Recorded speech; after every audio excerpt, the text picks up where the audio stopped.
I'm here today because of the tariff that Donald Trump, the President of the United States, want to put on Canada. So I'm here to fight back. As they say, elbows up, we're ready to go. It's important to talk about why we're here today. Why we're here. You look across the river and you see the GN building in the heart of Detroit. You look down the river and you see the Ambassador Bridge has transported people and traded goods across our borders. And it's important to recognize this isn't the American people. This is the American administration in power today attacking us, their number one ally. Do you know, friends, how we are going to win this trade war? How we are going to protect Canadian workers and Canadian jobs? I'll tell you how we are going to do it. We're going to do it together. Together. In the streets, in the corridors of political power, in the corridors of corporate power, in our workplaces, on a picket line, wherever we have to be together. That is how we're going to win. I feel personally this rally was important to just show to the community how much this actually affects us and all of Canada, not just auto workers, but everyone. That, you know, these tariffs are directly affecting us. But knowing that we had all these different unions and everyone from like Oshawa and Brampton, it's a very comforting feeling knowing that we have this much support.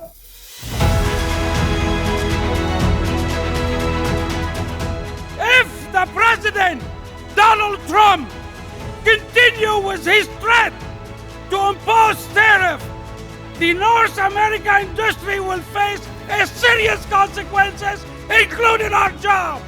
The next government must ensure that the industry remain a top focus to grow, to invest, and to expand here in Canada. I think solidarity is extremely important, not just in the workplace, but within our families and within our communities. It shows our resilience. It shows that when we are in numbers and when we are together, we are strong. That's why solidarity is important. It's important for us to be a collective. It's important for us to band together, because when times get tough, that's when we need it most, just like now. The importance of the people here right now, caring about not just auto, caring about non-union jobs, caring about our lumber brothers and sisters and families, caring about our steel, caring about our aluminum. It's not just about auto. We got to protect one another. That's what this is all about today. We're one. We are one. And we can never forget that. We just want to know that we have a job to go back to, and that's what this rally is all about.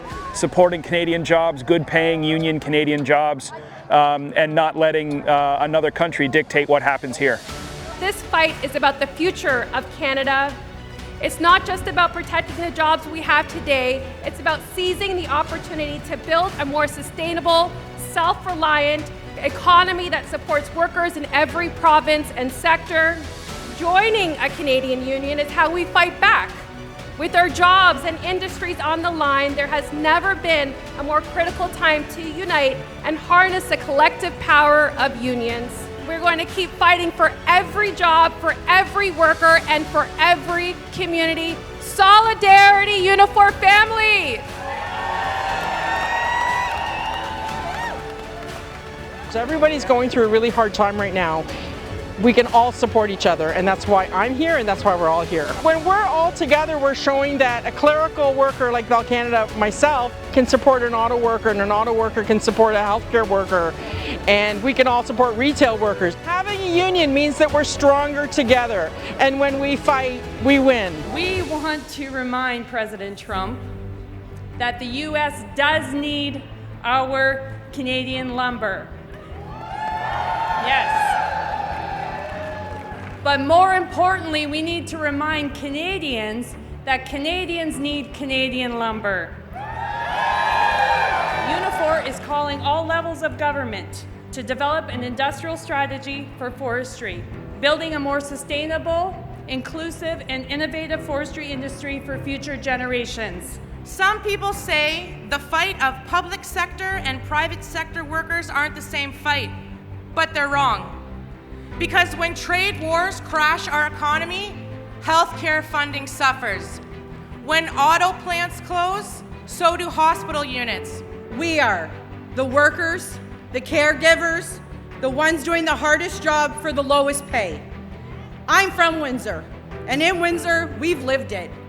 Bad trade deals, plant closures, governments that bail out billionaires while leaving workers behind. We are here to fight for our jobs, for our services, for our future, and we are not backing down. When times get tough, we pull together. We organize, we fight, and we win. And you know, my friends, in this fight, we've got some amazing leaders that are second to none. Leaders like your very own Lana Payne. Lana has been tough as nails, smart, strategic, and relentless. She is fearless in standing up to the bosses, trying to sneak jobs and equipment out of this country. And let me tell you something, she's delivering results. So when Lana says not one bolt, not one tool, and not one job leaves this country, we back her up, we show up, and we fight back. This is the fight of our lives. And there is no one I would rather face it with than all of you.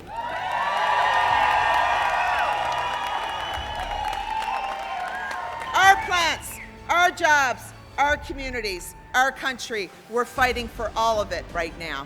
When it comes for our more than century-old auto industry, let me be very clear.